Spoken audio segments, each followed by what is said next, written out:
sampai istri ditelantarkan. Nanti makannya gimana kalau cuma ibadah doang? Itu nggak disetujui oleh Allah, oleh Rasul, enggak. Ya kecuali orang-orang yang nggak perlu kerja tapi sudah punya duit terus, nah itu lain soal. Ya mau, Pak kerja nggak? Ah enggak, saya nggak mau kerja. Kenapa? Mau ibadah terus. Terus nanti anak-anak makannya apa? Nanti ada dari Allah. Ya nggak bisa begitu. Jamaah yang dimuliakan oleh Allah, untuk hasil yang maksimal dalam menyaksikan video ini dapat menggunakan headset, earphone, atau alat bantu dengar langsung lainnya. Sudah, mari kita saksikan. Assalamualaikum warahmatullahi wabarakatuh.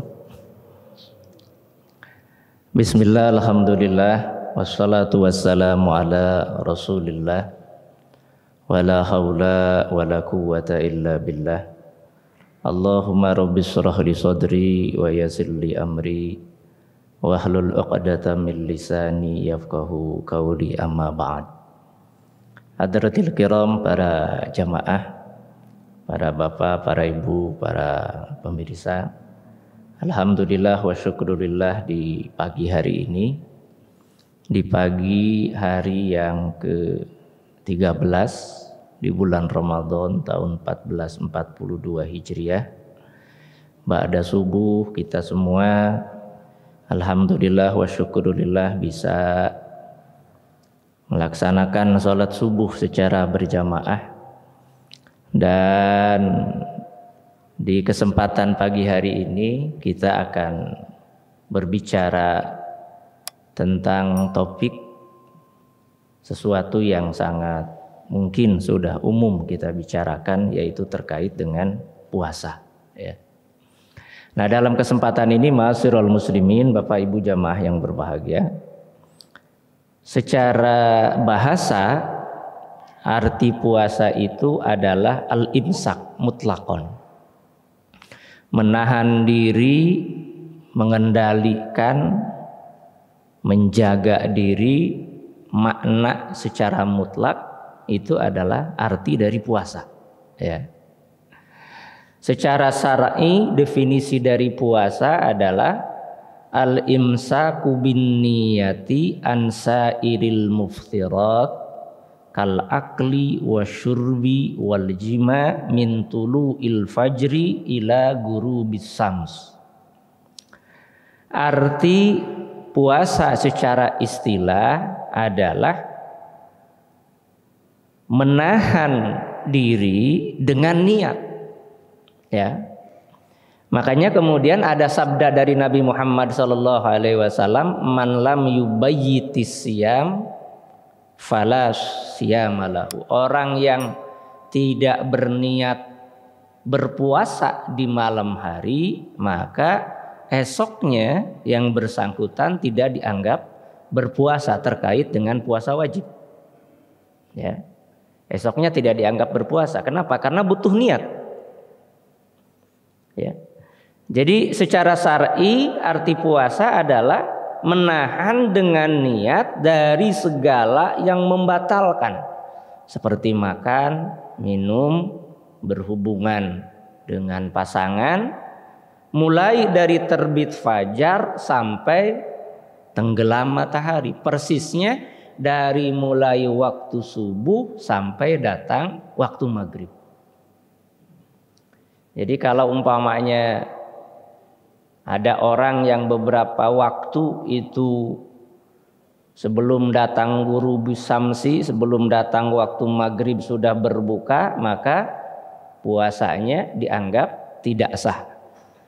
Ini kejadian kalau tidak salah, kita lihat di medsos, di daerah Malaysia itu ada satu kampung batal semua puasanya. Kenapa? Karena muazin di kampung tersebut mengumandangkan azan maghrib jauh sebelum waktunya. Wah, batal semua itu. Oh, ini kan kita karena ngedenger aja. Nah, semuanya batal. Nanti harus qodho semuanya, ya. Jadi nggak bisa kalau tidak sampai ghurubis syamsi. Nah, dalam sejarah kewajiban menjalankan ibadah puasa itu terjadi pada tahun kedua Hijriah. Ya. Tahun kedua Hijriah itu memang satu waktu yang sangat cukup krusial dalam sejarah Islam. Kenapa? Banyak syariat yang diberlakukan oleh Allah di tahun kedua Hijriah. Pertama, puasa Ramadan. Kedua, Qiyamul Ramadan. Kita sekarang mengenalnya dengan sholat tarawih. Ya. Termasuk juga melaksanakan sholat Idul Fitri, Idul Adha. Juga termasuk disyariatkannya mengeluarkan zakatul fitrah. Itu juga di tahun kedua Hijriah. Ya. Kalau tahun pertama Hijriah itu baginda Nabi Muhammad SAW dengan sahabat Muhajirin dan Ansor itu belum banyak memperoleh kewajiban syariat dari Allah Subhanahu wa taala. Kenapa? Masih adaptasi di kota Madinah. Ya. Tahun kedua baru.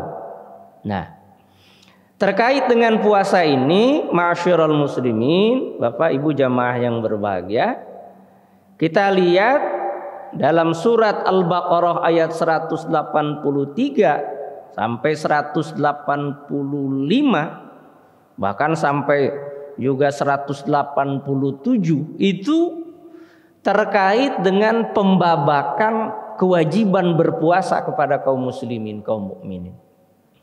Karena yang pertama, sewaktu Nabi Muhammad datang ke Madinah bersama dengan Sayyidina Abu Bakar Siddiq, hijrah dari Makkah ke Madinah, itu tidak lama ada sahabat Ansor yang bertanya, Rasul mohon maaf, kalau di Madinah itu salah satu tradisinya orang-orang Yahudi yang mayoritas, yang warga cukup dominan di Madinah, itu mereka melaksanakan yang namanya puasa tanggal 10 bulan Muharram.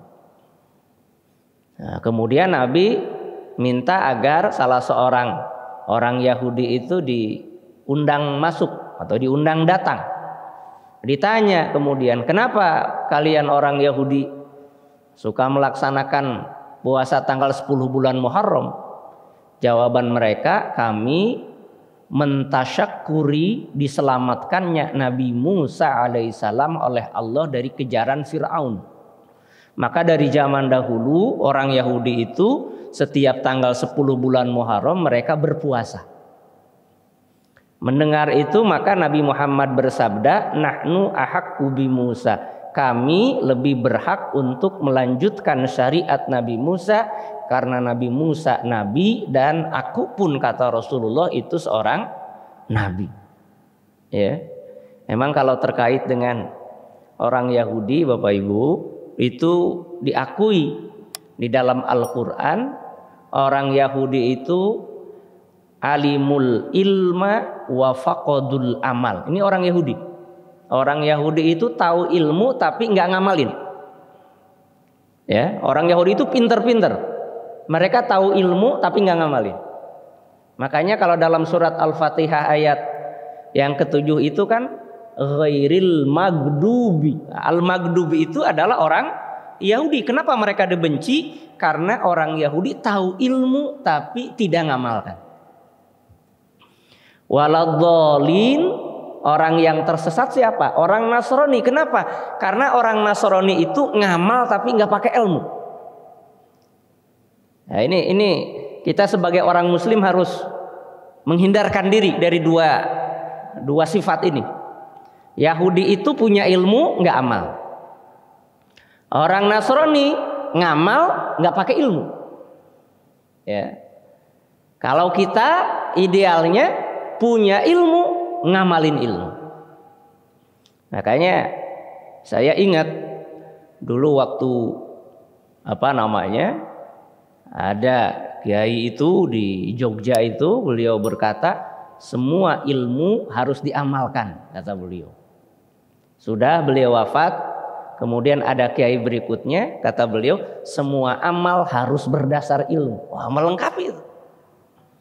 Jadi orang muslim itu harus begitu, ya. Jangan sampai punya sifat karakter Yahudi, punya ilmu tidak ngamalkan, atau menjadi karakter Nasrani yang beramal tanpa ilmu, sesat jadinya.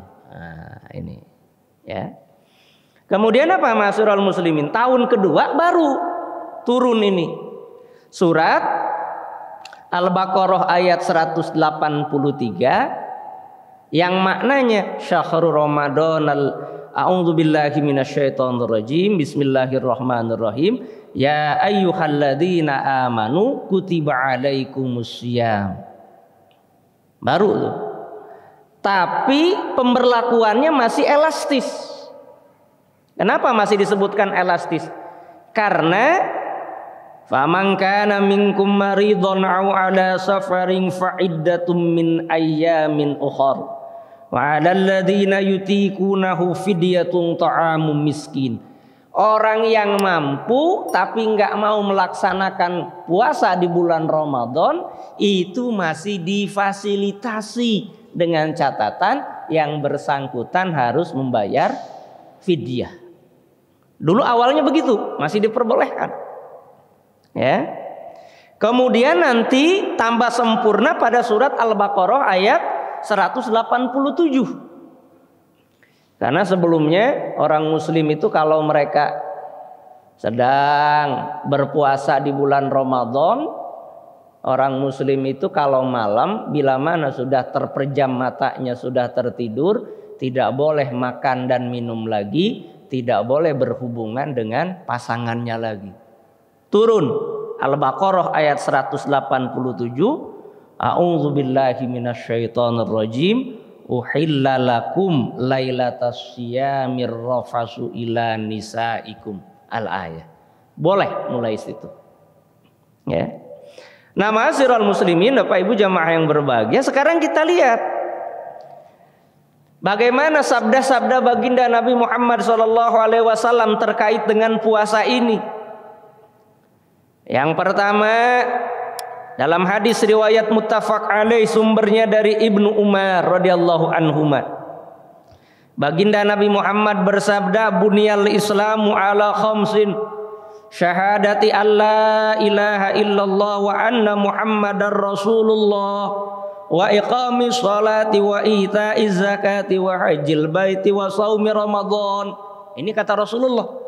Islam itu didirikan dengan 5 pilar, 5 pondasi, 5 pilar. Pertama syahadat, ya. Yang kedua menegakkan sholat, mendirikan sholat. Yang ketiga mengeluarkan zakat. Yang berikutnya menunaikan ibadah haji, dan yang terakhir berpuasa di bulan Ramadan. Ini dalam hadis riwayat Ibnu Umar. Kalau dalam redaksi yang lain itu puasa Ramadan yang ketiga, ya. Jadi kalau riwayat hadis ya memang bisa seperti itu, ma'asyiral muslimin. Tergantung siapa yang menyampaikan riwayatnya. Kemudian ini ada hal yang kita bisa lihat juga dalam hadis muttafaq alaih, sumbernya dari Abu Hurairah, ya. Qala Rasulullah sallallahu alaihi wasallam, baginda Nabi Muhammad sallallahu alaihi wasallam bersabda, qala Allahu azza wa jalla, Allah Subhanahu wa taala berfirman. Ini berarti kategorinya hadis qudsi.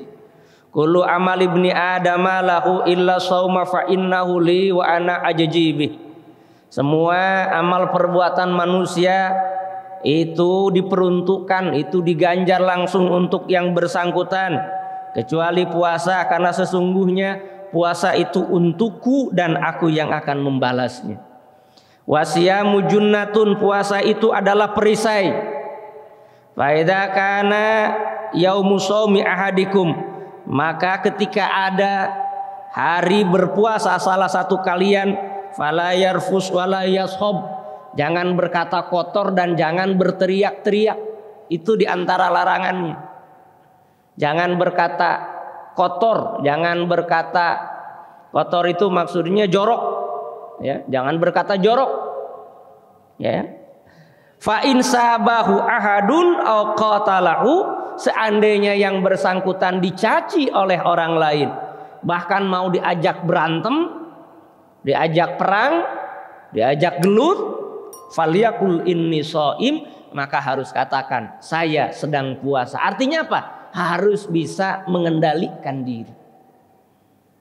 Ini masyarul muslim. Jangan sampai umpamanya apa? Tidak puasa begitu, ketika puasa juga begitu. Harusnya ketika puasa begini, di luar puasa juga begini. Nah, ini yang bagus. Minimal di luar puasa begitu, pas puasa begini. Nah, itu minimal. Ya, karena ada apa? Ada kesadaran saya sedang berpuasa. Ya. Bahkan kata Allah Subhanahu wa taala, ya. Ini yang tadi ya sampai situ. Kemudian Rasulullah melanjutkan, walladzi nafsu Muhammadin biyadihi, demi zat yang Muhammad berada dalam kuasanya, la khulufu fammi shaimi atyabu indallah min rihil mis. Sungguh aroma mulut orang yang berpuasa itu lebih wangi menurut Allah daripada aroma minyak wangi. Ya. Nah, oleh karena itu, ma'asyiral muslimin, bahkan kita lihat dalam hadis riwayat Bukhari, Muslim, An-Nasai dan Tirmizi, sumbernya dari Sahal bin Sa'ad dari baginda Nabi Muhammad sallallahu alaihi wasallam, inna fil jannati baban yuqalu lahu ar-rayyan yadkhulu minhu shaimuna yaumal qiyamah la yadkhulu minhu ahadun ghairuhum.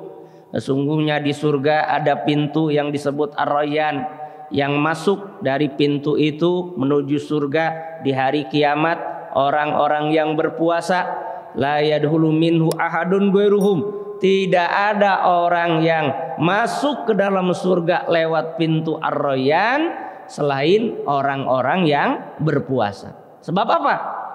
Orang puasa nanti dipanggil, aina shaimun. Mana orang-orang yang suka berpuasa? Ya.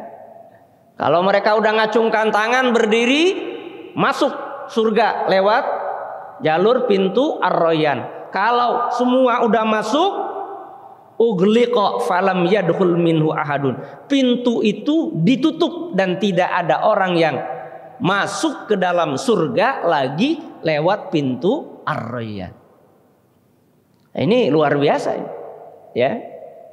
Nah, oleh karena itu ini kita lihat ada beberapa kisah yang harus menjadi penguat kita, masyarul muslimin. Yang pertama, ini menjadi catatan kita.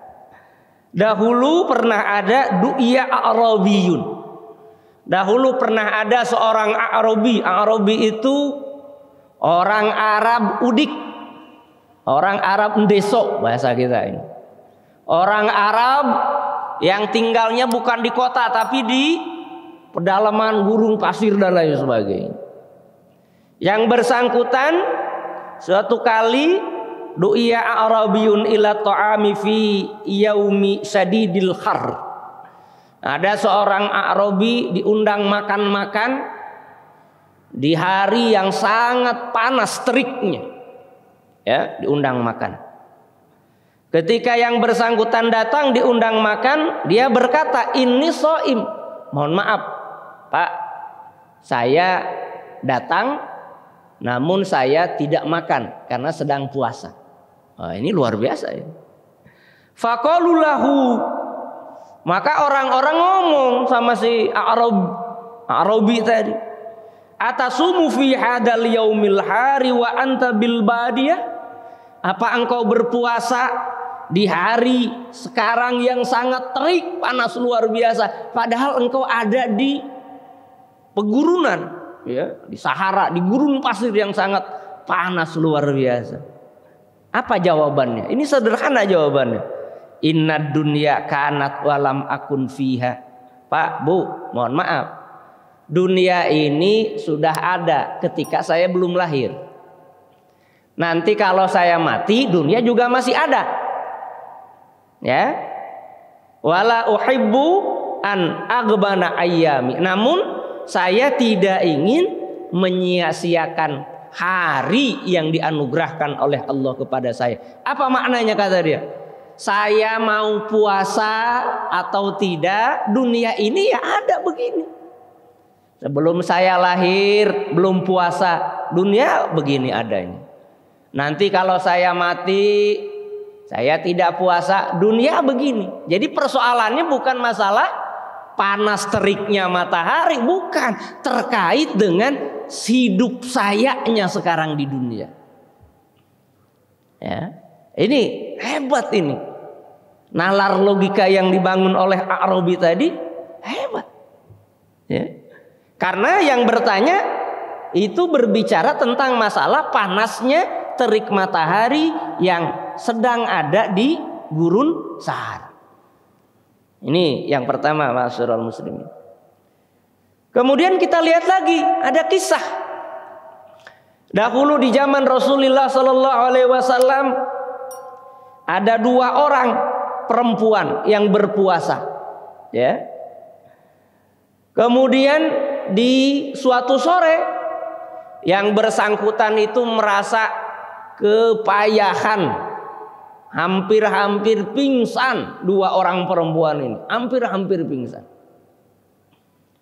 Sampai kemudian keduanya karena sudah hampir tidak kuat nahan lapar dan haus, keduanya ngirim utusan kepada Nabi Muhammad. Wahai Kanjeng Nabi, mohon maaf, apakah kami 2 orang perempuan ini boleh untuk berbuka atau tidak? Karena kami capek luar biasa ini. Ya, udah mulai agak sepuh, ya. Tenaganya udah mulai berkurang, ya. Nah, mendengar itu Kanjeng Nabi bukan memberi jawaban, malah ngasih apa? Masih wadah. Ya kalau kita sekarang ngasih wajan, ya, ember lah kira-kira begitu. 2 orang perempuan tadi ngirim utusan kepada Kanjeng Nabi, minta diberikan dispensasi untuk berbuka puasa. Jawaban Nabi apa? Malah ngasih ember. Ngasih ember Kanjeng Nabi. Kemudian apa? Titip pesan. Kata Nabi apa? Qayyafi ma akaltuma. Tolong beritahukan kepada 2 perempuan itu agar yang bersangkutan memuntahkan yang dimakan yang ada di mulutnya. Orang-orang bingung, 2 perempuan tadi bingung. Ini kita lagi kepayahan, kok Kanjeng Nabi malah memberikan ember, bahkan nyuruh kita untuk memuntahkan makanan yang ada di mulut. Ini bagaimana ceritanya? Tapi karena keduanya mendengar apa yang diperintahkan oleh Nabi, maka apa yang terjadi? Faqa'at ihdahuma nisfahu damman abiton walahman gharidon.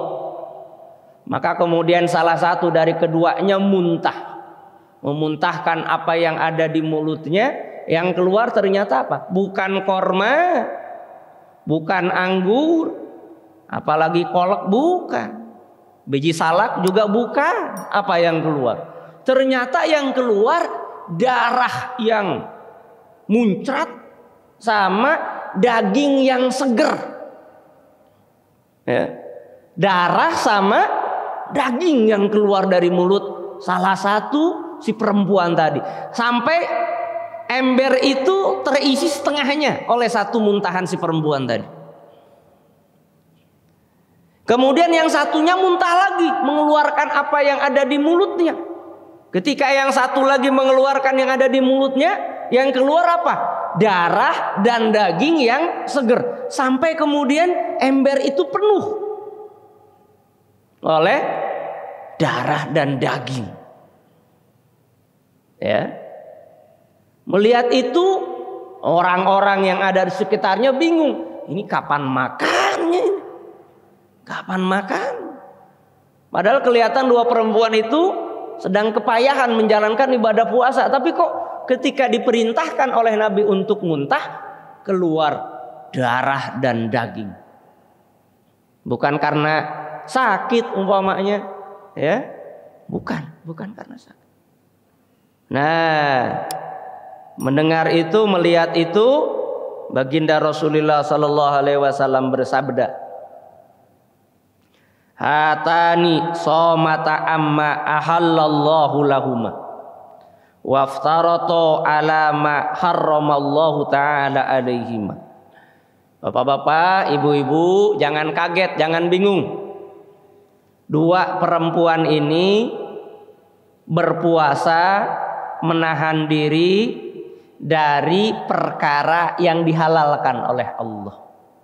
Dua orang ini tidak makan, dua perempuan ini tidak minum, padahal mereka menahan diri dari perkara yang dihalalkan oleh Allah. Makan itu hukumnya halal, minum juga hukumnya halal. Berpuasa keduanya dari makan dan minum sampai sehingga kelihatan agak kepayahan. Namun kata Rasulullah, keduanya membatalkan puasa dengan melakukan perkara yang dilarang oleh Allah Subhanahu wa taala. Ini betul-betul harus menjadi perhatian kita. Jangan sampai kita menahan diri dari makan dan minum, padahal keduanya perkara yang dihalalkan oleh Allah, namun kita melanggarnya, merusaknya dengan melakukan perkara yang diharamkan oleh Allah. Apa yang sebenarnya terjadi dengan dua perempuan itu? Ternyata dua perempuan itu qaidat ikhdahuma ilal ukhra faja'alata yagtabanin nasa. Ternyata kata Rasul, salah satu dari dua perempuan itu datang kumpul ke yang satunya, ngajak ngobrol, isinya gibah, ngomongin orang.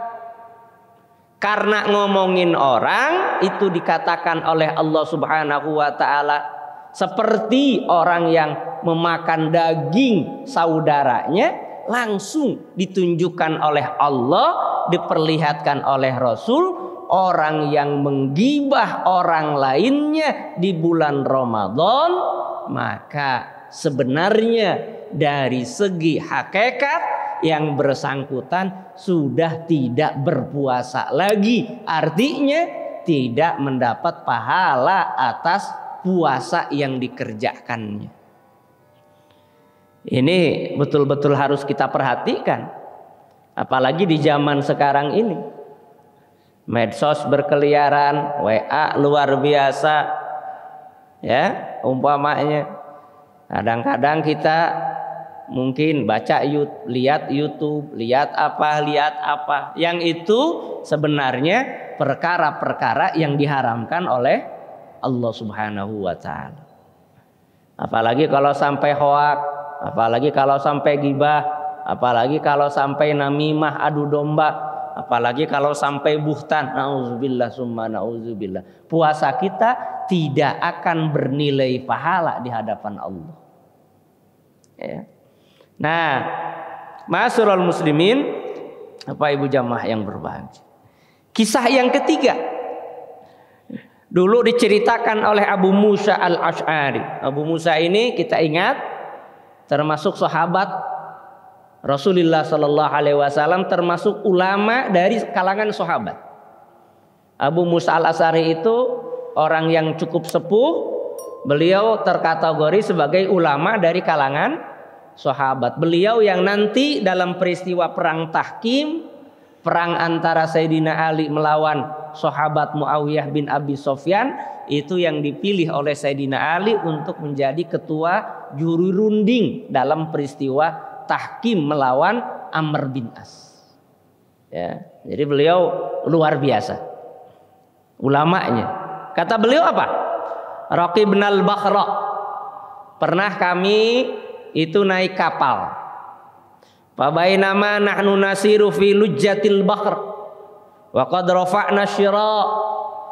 Pernah kami naik kapal dan ketika kami sudah melakukan perjalanan, kami ada di tengah-tengah lautan yang luas, ya.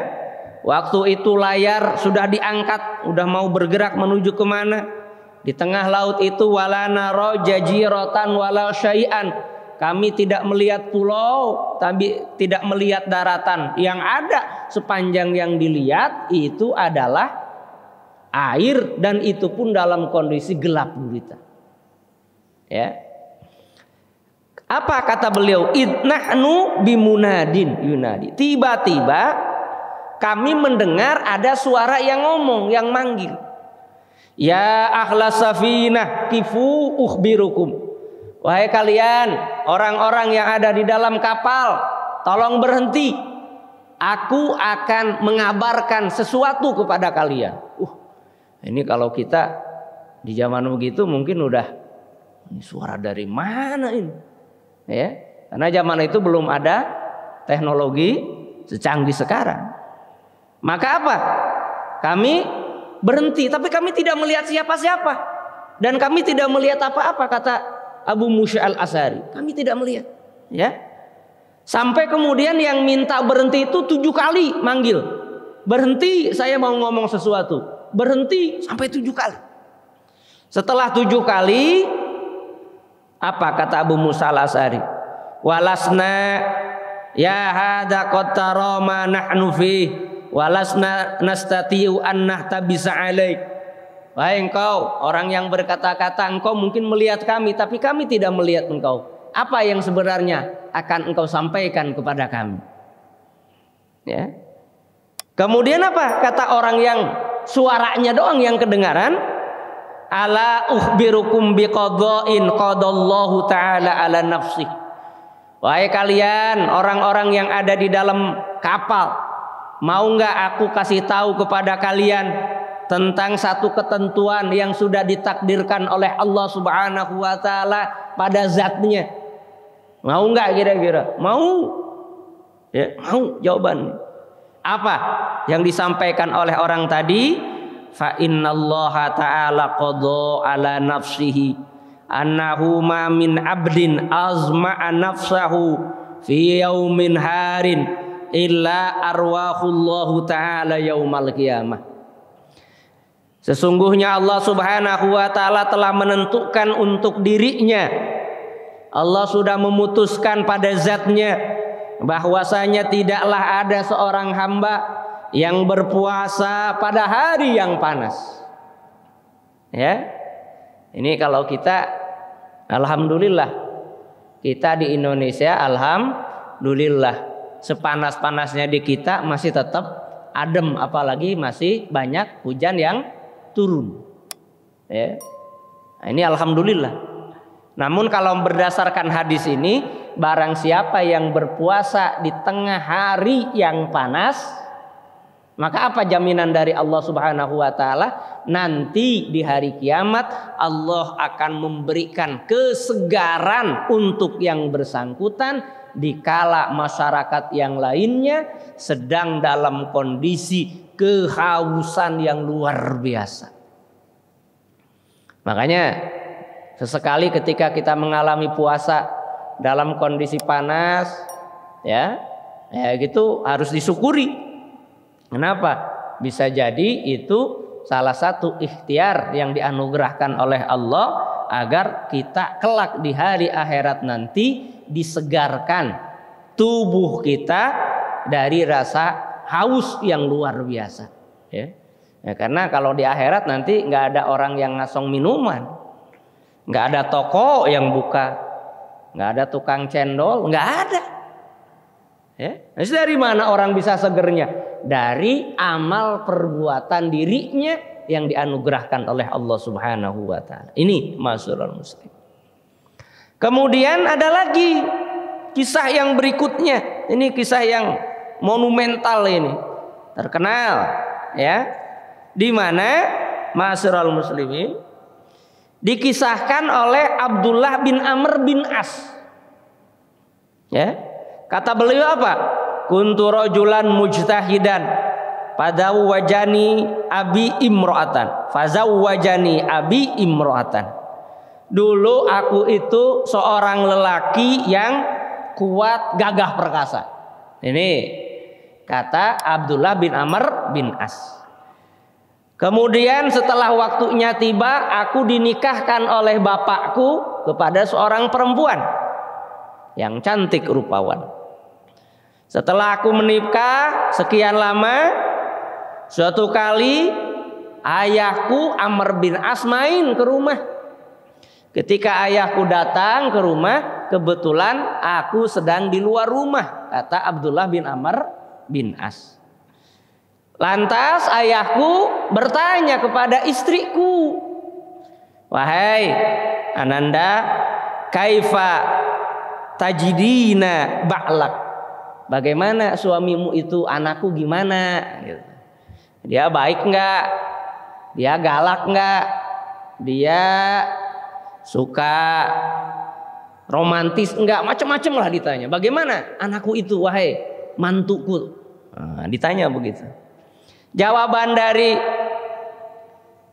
istri dari Abdullah bin Amr bin As itu menarik jawabannya. Faqalat, maka istriku berucap, kata Abdullah bin Amr bin As, ni'mar rajulu huwa. Duh ayah, putra ayah, suamiku itu orang yang sangat baik, bagus sekali suami saya itu. Apa bagusnya?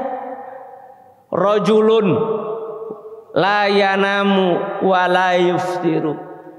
Suamiku itu, wahai ayah, putra ayah itu seorang laki-laki yang tidak pernah tidur malam dan tidak pernah berbuka di siang. Nah, ini luar biasa ya. Jawaban yang ciamik, jawaban yang halus ini. Ayah, putra ayah itu, masnya atau AA-nya itu seorang suami yang luar biasa. Beliau seorang lelaki yang kalau malam tidak pernah tidur, kalau siang tidak pernah berbuka. Apa berarti maknanya, Bapak Ibu? Abdullah bin Amr bin As ini kalau malam setelah sholat isya sampai datang waktu subuh, pekerjaannya apa? Sholat terus, baca Quran terus. Ini pekerjaan Abdullah bin Amr bin As. Ketika datang waktu sahur, sahur. Ketika datang pagi waktu subuh sampai datang waktu maghrib, Abdullah bin Amr bin As ini pekerjaannya apa? Puasa terus. Berarti apa maknanya kalau begitu? Istrinya itu tidak dipedulikan. Ya, ini sindiran sekaligus pengaduan yang halus dari istri Abdullah bin Amr bin As. Fawaqa'a fiyya abi. Mendengar itu kemudian ayahku nasehatin aku, ya, jangan begitu. Istrimu juga punya hak. Apalagi kamu kan baru pengantin baru, ya. Jangan kamu ibadah terus, kata ayahku Abdullah Amr bin As. Ya, bahkan kata ayahku, wahai anakku, aku nikahkan kamu itu dengan perempuan yang cantik. Tapi malah kau terlantarkan, jangan begitu.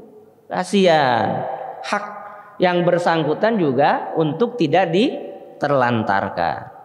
Namun apa kata Abdullah bin Amr bin As? Falam ubali bima qala abi. Saya tidak peduli. Saya mengabaikan nasihat ayah saya. Kenapa? Karena saya lebih asyik masuk untuk beribadah kepada Allah Subhanahu wa taala. Saya kalau malam itu lebih asyik daripada ngopeni istri, lebih asyik untuk sholat, baca Quran. Siang hari itu lebih asyik untuk berpuasa kepada Allah Subhanahu wa taala. Ini jawaban dari siapa? Abdullah bin Amr bin As. Sampai kemudian berita itu sampai kepada Nabi Muhammad sallallahu alaihi wasallam bahwa Abdullah bin Amr bin As itu menelantarkan istrinya, kurang menjaga istrinya. Kira-kira begitu bahasanya. Kemudian Abdullah bin Amr bin As dipanggil oleh Rasul. Faqala li, lakinni anam. Wahai Abdullah bin Amr bin As, kamu harus tahu, aku ini nabi dan rasul, ya. Tapi kalau malam aku juga tidur. Tidak berlebihan aku ibadah. Kalau malam tetap tidur. Wa usolli, dan sholat. Ya, sholat malam. Wa asum wa uftir. Ya. Aku kalau malam, aku kalau siang itu puasa, tapi ada bukanya. Enggak puasa terus-menerus, enggak. Tapi kalau puasa terus-menerus nanti tidak boleh berarti berhubungan dengan istrinya. Enggak begitu. Oleh karena itu, fasolli wanam wasum min kulli sahrin salasata ayyam. Oleh karena itu, wahai Abdullah bin Amr bin As, sholatlah malam tapi tidur juga. Artinya kalau tidur itu apa? Tidur di kamar bersama istrinya, berarti istrinya tidak diterlantarkan. Begitu maknanya. Ya. Wasum min kulli sahrin salasata ayyam. Kalau mau puasa cukup sebulan itu puasa 3 hari ayyamul bid. 13, 14, 15. Apa jawaban dari Abdullah bin Amr bin As? Ya Rasulullah, ana aqwa min zalik. Wahai Rasul, saya ini kuat. Kalau cuma puasa 3 hari sebulan itu enteng itu. Saya itu kuat Rasul. Ya sudah, kalau begitu kata Rasul, sum yauman wa aftir yauman wa huwa saumu Daud alaihissalam. Kalau begitu kamu puasa 1 hari, buka 1 hari. Itu puasa terbaik. Itu puasa Nabi Daud alaihi salam. Kanjeng Nabi sendiri puasa Nabi Daud enggak? Enggak. Kenapa kanjeng Nabi tidak puasa Nabi Daud? Karena kalau Nabi puasa kanjeng Nabi Daud, standarnya standar maksimal. Itu akan menyusahkan, menyulitkan, payahkan umatnya. Makanya kalau Nabi itu puasanya santai beliau.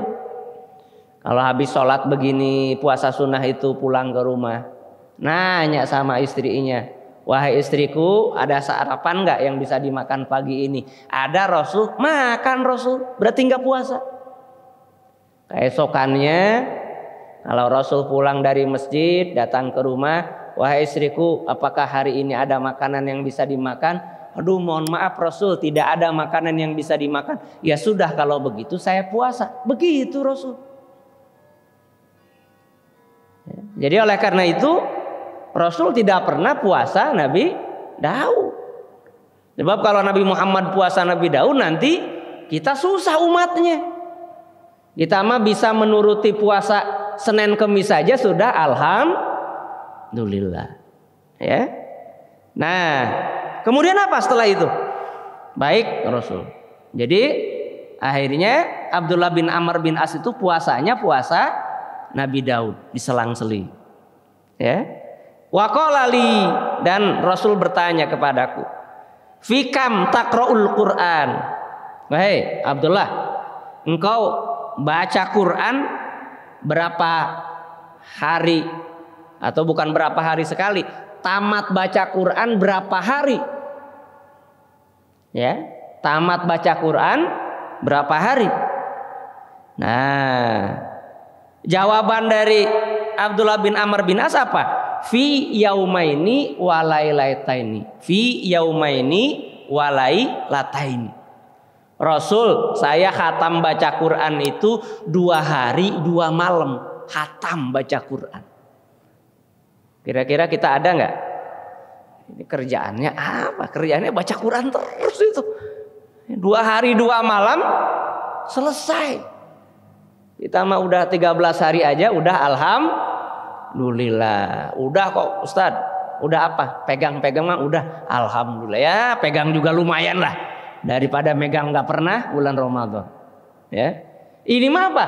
2 hari 2 malam khatam baca Quran. Kata Nabi, ya jangan begitulah. Iqra'hu fi khamsata asar yauman. ngapalin atau khatamkan Quran itu cukup 15 hari saja. Berarti 2 minggu 15 hari. 1 bulan berarti cukup 2 kali khataman. Sebab kalau 2 hari 2 malam khatam baca Quran berarti dalam 1 bulan itu khatam 15 kali. Jadi kata Rasul, jangan begitulah. Dibalik. Gimana dibalik? 15 hari 1 kali khataman, supaya cukup dalam 1 bulan 2 kali khatam, supaya kamu ada waktu buat istri. Ya, jangan sampai istri nggak diopeni, nggak dirawat, jangan sampai istri ditelantarkan. Nanti makannya gimana kalau cuma ibadah doang? Itu nggak disetujui oleh Allah, oleh Rasul, enggak. Ya kecuali orang-orang yang nggak perlu kerja tapi sudah punya duit terus, nah itu lain soal. Ya, Pak kerja nggak? Ah enggak, saya nggak mau kerja. Kenapa? Mau ibadah terus. Terus nanti anak-anak makannya apa? Nanti ada dari Allah. Ya nggak bisa begitu. Ya nggak bisa begitu. Apa kata Abdullah bin Amr bin As? Ya Rasulullah, ana aqwa min zalik. Rasul, mohon maaf, saya lebih kuat dari itu. Kalau cuma 15 hari 1 kali khataman, saya bisa lebih dari itu. Ya sudah, kalau begitu kata Rasul, faqra'hu fi sab'in. 1 minggu sekali khatam Qur'annya. 1 minggu sekali. Nah, ini kalau bisa, masya Allah. Ya, kadang-kadang kita mah setahun aja belum tentu khatam. Ya, setahun aja belum tentu khatam. Kemudian kata Rasul apa? Ini poinnya Bapak Ibu. Summa qala, kemudian Rasulullah bersabda, inna likulli amilin surrah. Sesungguhnya setiap pekerja itu punya kelemahan, kekurangan, kejelekan. Walikulli surratin fatrah, dan setiap kejelekan, kelemahan itu ada waktunya, ada masanya. Ya. Orang hebat pasti ada kurang. Itu yang kalau istilah kita ada apesnya gitu ya. Ada kurangnya, ada lemahnya. Ya. Kata Rasul, faman kanat fitratuhu ila sunnati, ya, faman kanat fitratuhu ila sunnati faqad ihtada. Kalau ada orang yang masa lemahnya itu sesuai dengan sunnahku, maka dia orang yang dapat hidayah. Namun barang siapa yang tidak seperti itu, maka dia adalah orang yang celaka. Apa maknanya? Alasan yang dibangun oleh Abdullah bin Amr bin As dari tadi apa? Disuruh oleh Rasul untuk puasa cukup 3 hari sebulan. Kata beliau, saya kuat. Nah, alasannya saya kuat. Disuruh baca Quran sekali khataman 15 hari, saya kuat. Jadi seminggu sekali. Alasannya saya kuat. Sholat juga begitu, saya kuat alasannya. Padahal kata Rasul apa? Orang kuat itu waktu muda. Kalau udah tua pasti ada masa lemahnya. Ini yang tidak disadari oleh sahabat Abdullah bin Amr bin As.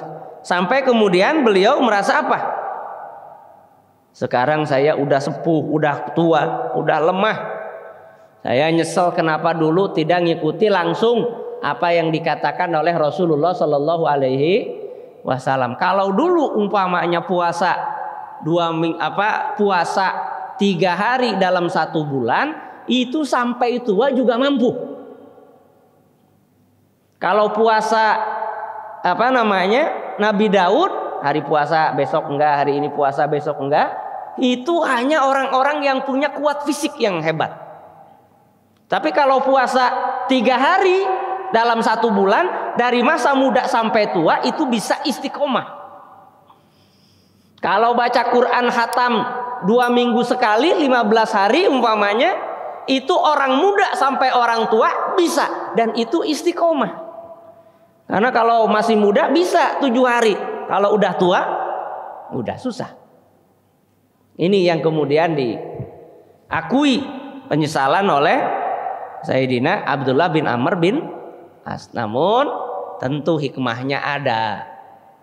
Apa hikmahnya? Seandainya Abdullah bin Amr bin As tidak begitu, kita belum tentu tahu tentang kesunahan menjalankan ibadah puasa seperti Nabi Daud alaihi salam. Seandainya Abdullah bin Amr bin As tidak begitu, kita tentu tidak tahu bahwa ada sahabat yang bisa membaca, menghatamkan Al-Quran 2 hari 2 malam, boleh 7 hari 7 malam, boleh 15 hari 15 malam. Nah, itu ada hikmahnya. Alhamdulillah. Kemudian yang berikutnya, ma'asyiral muslimin, ini kisah yang kelima.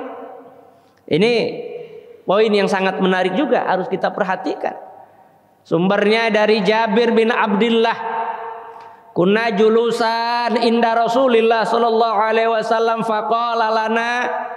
Ketika kami sedang duduk bersama Rasulullah sallallahu alaihi wasallam di Masjid Nabawi, karena itu lagi-lagi kita ingatkan, Rasul itu banyak kumpul bersama para sahabat. Markasnya, tempatnya di Masjid Nabawi, karena dengan kumpul itu banyak ilmu yang diberikan oleh Rasul kepada para sahabat. Faqala lana, maka Rasul berucap, bersabda, ala ukhbirukum bi ghurafil jannah. Wahai para sahabatku, kalian mau nggak aku kasih tahu tentang kamar-kamar kedudukan klaster tinggi di surga? Mau nggak kira-kira?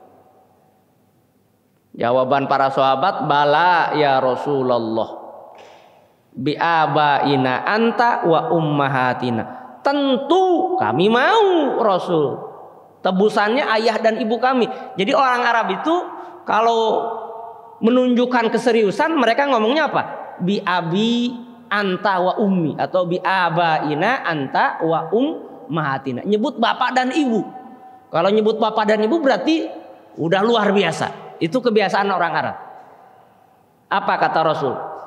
Innallaha ta'ala khalaqa ghurafal jannah min asnafil jauhari kullihi. Sesungguhnya Allah menciptakan kedudukan yang tinggi di surga, tempat-tempat yang tinggi di surga, yang semuanya terbuat dari intan permata. Yura zahiruha min batiniha wa batinuha min zahiriha. Transparan, tembus pandang, yang dari dalam bisa lihat yang luar bisa lihat yang dalam. Ini luar biasa. Fiha min alwanin na'im ma la ainun ra'at wa la uzunun sami'at wa la khatara ala qalbi basharin. Di dalamnya ada beragam kenikmatan yang tidak pernah terbayangkan mata, tidak terdengar telinga, tidak juga terbayangkan oleh hati setiap individu. Luar biasa. Ya. Qala Jabir, wahai Rasul, liman hadhil ghuraf? Ya Rasulullah, wahai Rasul, untuk siapakah istana, kamar-kamar yang sedemikian indah yang ada di surga itu untuk siapa wahai Rasul? Liman afsas salam wa at'amat ta'am wa adamas siam wa shalla bil laili wan nasu niyamun. Ini Bapak Ibu, kalau kita pengen dapat surga di klaster yang elit gitu, syaratnya apa? Diberikan oleh Allah bagi orang yang selalu mengucapkan salam, memberi makan, melaksanakan konsisten puasa, dan selalu mengerjakan sholat ketika manusia tidur. 4 syaratnya. Kira-kira kita mampu apa enggak Bapak Ibu nih? Mampu enggak kira-kira kita? Selalu mengucapkan salam, selalu memberi makan, selalu berpuasa, dan selalu sholat sepanjang malam. 4. Bisa nggak kira-kira kita? Mungkin kita mikirnya, waduh berat banget, ya. Tapi ternyata Rasul ngasih tahu lagi clue-nya. Apa? Ya. Qala Rasulullah sallallahu alaihi wasallam. Ya, setelah tadi kata Jabir apa? Wa may yutiku dzalik ya Rasul. Rasul berat amat itu. Emang ada orang yang sanggup mengerjakannya begitu? Senantiasa menyebarkan salam, memberi makan, melaksanakan puasa, kemudian melaksanakan sholat. Emang ada Rasul yang sanggup begitu? Kata Rasul apa? Ummati tatiku zalik. Umatku mampu Jabir. Apa maknanya ternyata? Man laqiya akhahu fasallama alaihi faqad afsas salam. Nah ini, barang siapa yang setiap kali berjumpa dengan saudaranya dia kemudian mengucapkan salam, itu disebut oleh Rasul afsas salam, orang yang selalu menyebarkan salam. Makanya terkait dengan salam ini, itu kata Rasulullah SAW, fasallim man araftahu wa man lam ta'rif. Nah ini, ucapkan salam kepada orang yang engkau kenal dan kepada orang yang tidak engkau kenal. Ucapkan salam. Assalamualaikum. Makanya pernah aja kejadian dulu, ada seorang ulama setiap hari Bapak Ibu pergi ke pasar. Seorang ulama tiap hari pergi ke pasar. Diikuti oleh temannya, oleh muridnya. Hari ini berangkat ke pasar, besok berangkat, besoknya lagi berangkat terus. Ditanya oleh muridnya, "Syekh, mohon maaf, kok tiap hari ke pasar ngapain? Belanja enggak? Beli sayur enggak? Beli baju enggak? Ngapain sih ke pasar tiap hari?" Apa jawabannya? "Saya ke pasar tiap hari itu untuk setiap kali bertemu orang di pasar, saya ngucapin salam. Karena di pasar banyak orang. Lebih banyak orang di pasar apa di masjid kira-kira? Nah, lebih banyak orang di pasar. Ya, Assalamualaikum, Assalamualaikum, Assalamualaikum. Ini apa? Ifsaus salam. Nah, kita mah kalau pergi ke pasar tiap hari apalagi kondisi begini, enggak lah kira-kira. Pokoknya setiap kali berjumpa dengan siapapun, ucapkan salam. Bagaimana kalau yang kita ucapkan itu orang baru kita temu, kita nggak tahu dia muslim atau enggak? Jangan khawatir. Rasul itu dulu pernah datang ke satu majelis. Di majelis itu Rasul tahu ada muslim, ada Yahudi, ada Nasrani. Rasul ngucapin apa? Assalamualaikum. Ngucapin Rasul. Kenapa? Aglab mayoritas yang ada di situ orang muslim. Kita juga sama di Indonesia. Karena mayoritas orang Indonesia itu muslim, nggak apa-apa setiap kali kita berjumpa orang, assalamualaikum. Nah, ini bicara salam. Bahkan Bapak Ibu, ada adabnya salam itu. Ya, salam itu dari mana? Orang yang naik kendaraan, adabnya ngucapin salam kepada orang yang duduk. Orang yang naik kendaraan adabnya ngucapin salam sama orang yang jalan kaki. Orang yang jalan kaki ngucapin salam sama orang yang duduk. Itu adabnya. Yang sedikit orang ngucapin salam kepada yang lebih banyak kalau sama-sama jalan. Yang muda ngucapin salam kepada yang lebih tua. Itu adabnya. Ini diketahui oleh sahabat sampai kemudian suatu kali Sayyidina Umar ngadu kepada Rasul. Mohon maaf Nabi, mohon maaf Rasul. Ada apa Umar? Saya setiap kali ketemu sama Ali itu kan lebih muda dari saya. Harusnya adabnya Ali itu ngucapin salam sama saya. Tapi setiap kali saya ketemu Ali nggak pernah ngucapin salam lebih dulu ke saya. Saya terus yang ngucapin. Ada apa sih Rasul? Apa Ali itu benci sama saya atau ada apa? Kata Sayyidina Umar. Kemudian kata Rasul, ya sudah panggil Ali. Ali sini, dipanggil. Ali, ini pengaduan dari Umar. Kamu tidak pernah ngucapin salam dulu ya sama Umar. Bukankah adabnya kamu itu lebih muda harus lebih dulu ngucapin salam? Kata Sayyidina Ali, apa? Iya Rasul, betul. Saya setiap kali berjumpa dengan Umar, saya tidak pernah ngucapin salam. Emang kenapa kamu tidak ngucapin salam?